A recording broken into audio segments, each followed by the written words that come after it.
readers and writers. Author Russell H. Ford talking to you from the podcast studio in Eastern Washington, USA.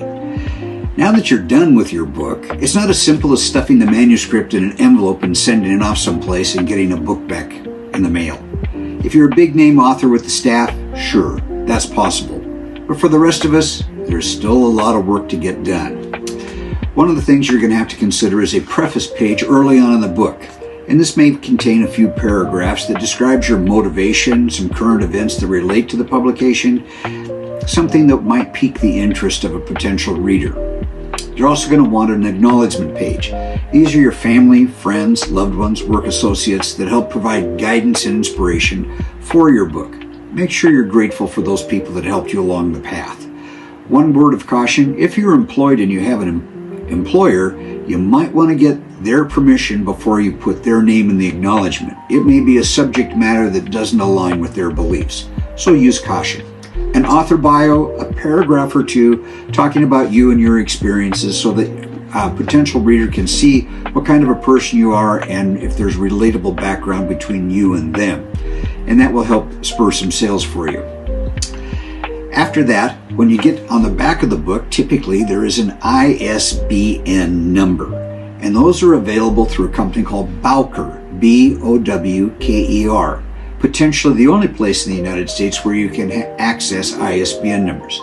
Now remember, for each book, hardback, paperback, audiobook, e-reader, you're going to need one ISBN number for each of those formats.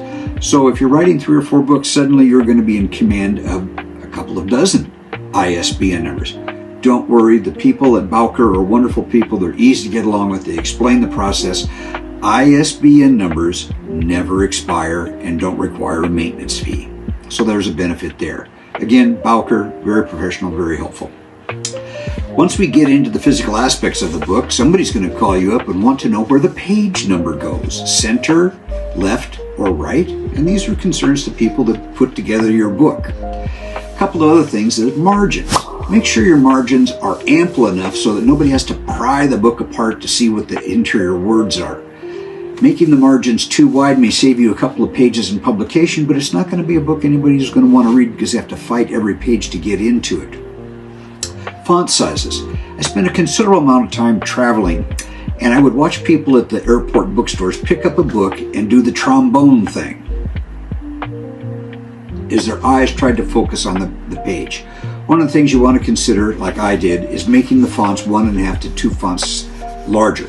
Yes, it adds a few pages to the overall size of the book, but between a book that sits on the shelf that's unreadable and one that goes in the pocket of the person getting on the plane, there's a benefit there.